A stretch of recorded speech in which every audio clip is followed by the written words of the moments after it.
Why do you feel small?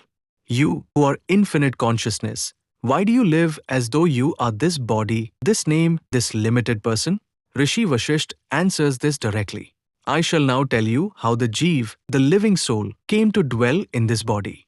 The jiva is, in truth, infinite consciousness. It has no size, no boundary, no location. But at some point, a thought arose within it: I am small, I am atomic, I am limited. And with that single thought, the jiva appeared to become exactly that: limited, contained, bound. But notice what Ṛṣi Vasiṣṭha says carefully.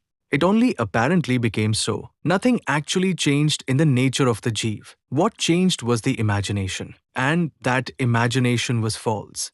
This is the root of the entire story of bondage. Not a real event, not a real fall, but a false thought taken to be true.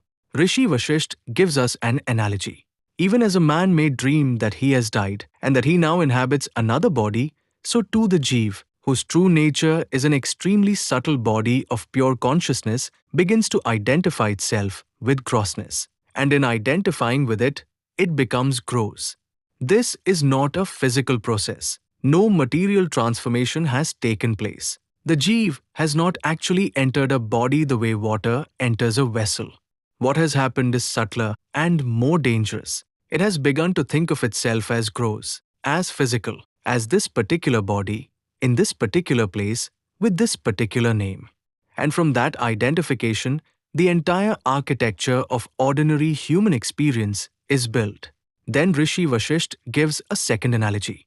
A mountain stands outside a mirror, but when it is reflected in the mirror, it appears as though the mountain is inside the mirror.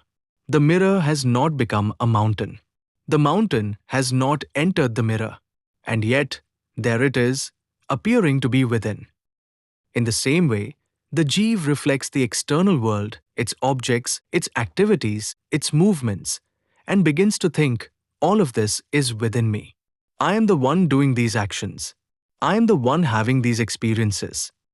The doer is born. The experiencer is born, not as a reality, but as a reflection mistaken for reality. And so the jiva, whose true nature is pure consciousness, now lives as though it is a person, acting, suffering, enjoying, striving inside a world that is, in truth, only its own reflection.